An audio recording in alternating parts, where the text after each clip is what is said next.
Élection mai 2019.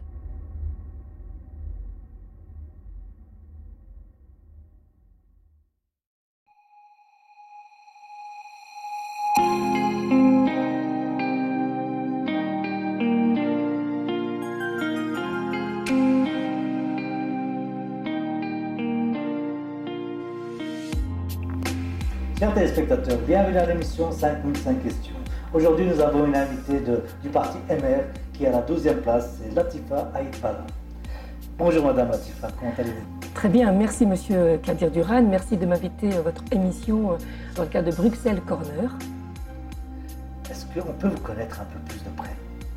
Alors qui suis-je? Latifa Aït-Bala. Bon, moi je suis d'origine marocaine, je suis belge évidemment de nationalité puisque je participe aux élections. Je crois que quand on est issu des diversités et quand on a la chance de vivre dans un pays démocratique, ou en tout cas c'est ainsi qu'il se définit, eh bien je pense que nous devons exercer ces droits démocratiques et prendre notre pleine part à la société parce que nous voulons être des citoyens à part entière et pas des citoyens entièrement à part.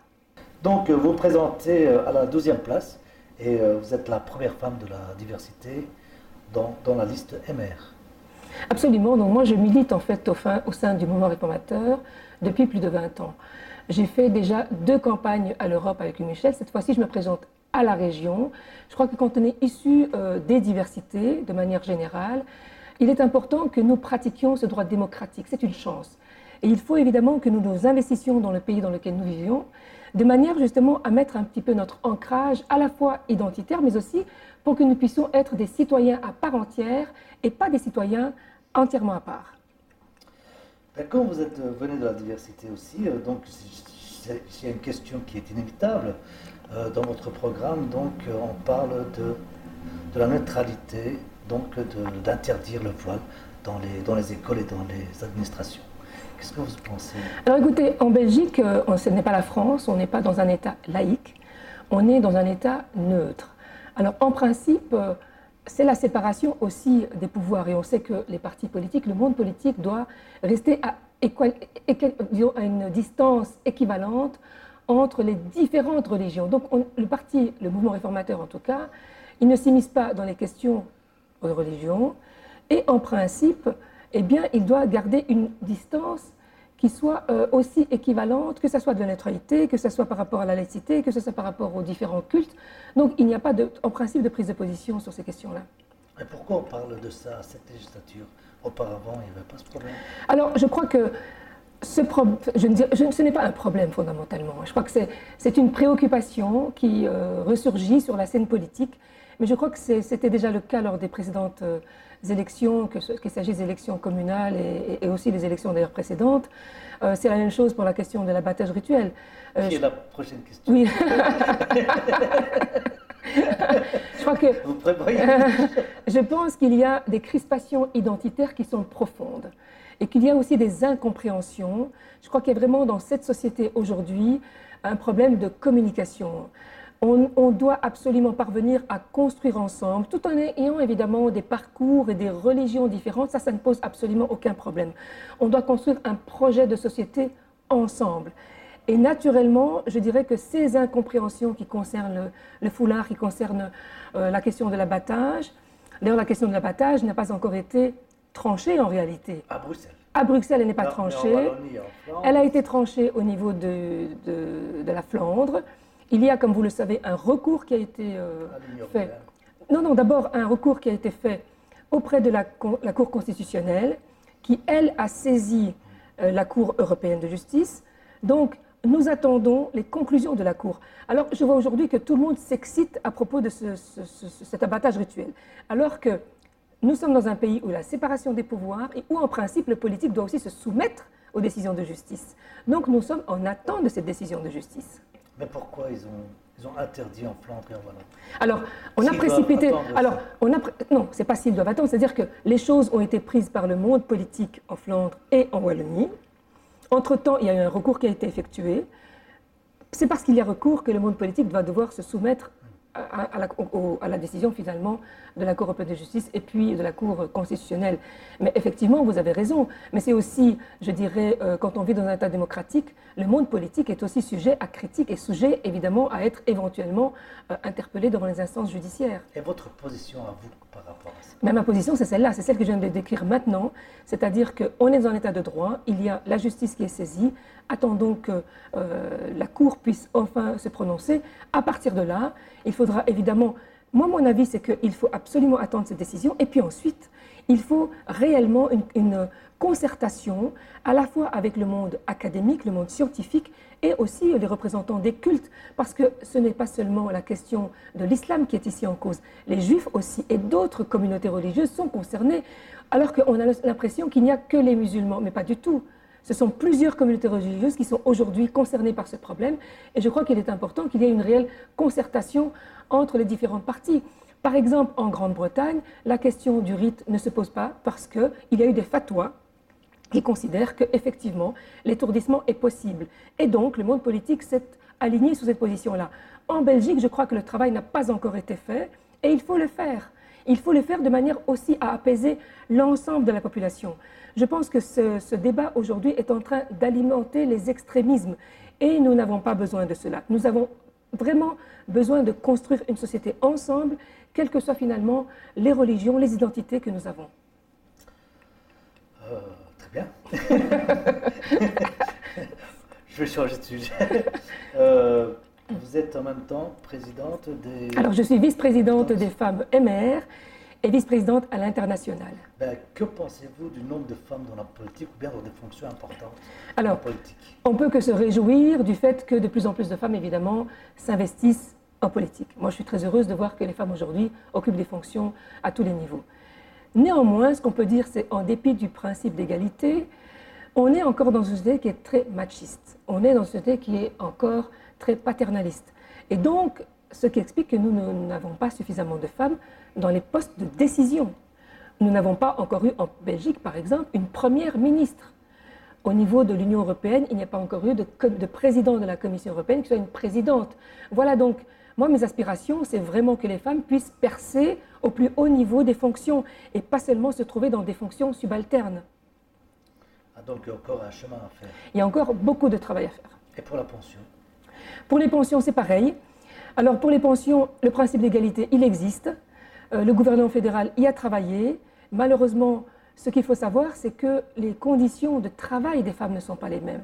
Que nous retrouvons des femmes majoritairement dans des emplois, comme j'ai dit tout à l'heure, soit subalternes, soit parce qu'elles doivent concilier la vie de famille et la vie professionnelle, et donc elles se retrouvent souvent à occuper des fonctions où elles travaillent à mi-temps, à 2/3 temps, etc.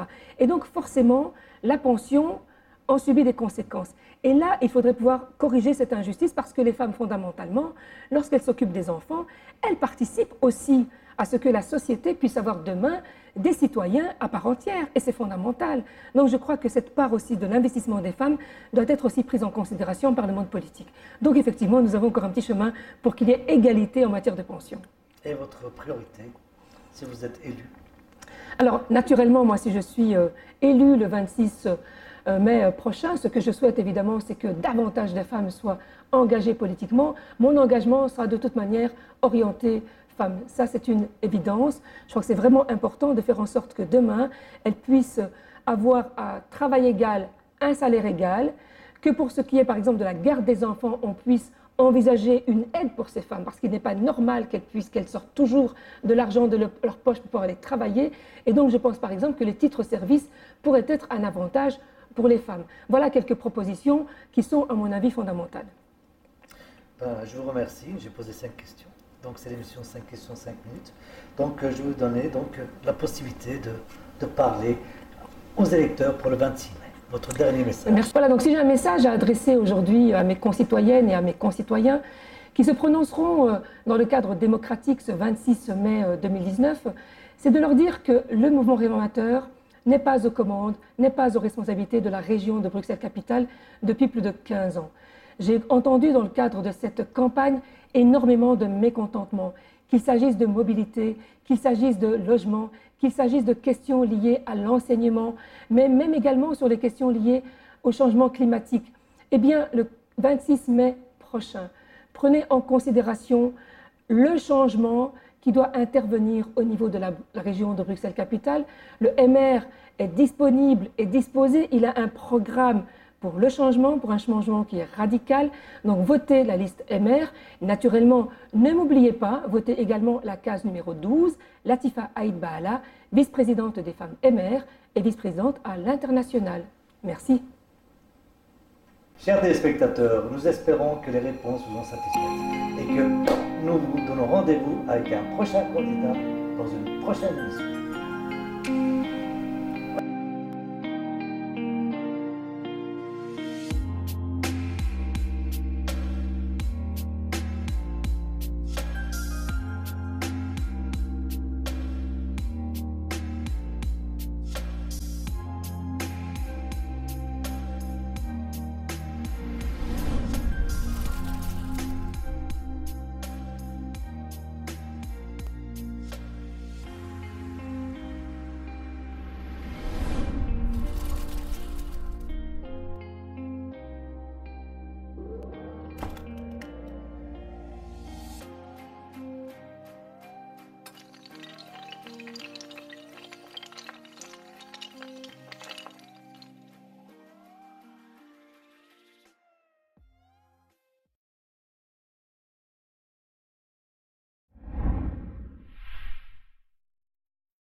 Élection mai 2019.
Sizin televizyonunuz.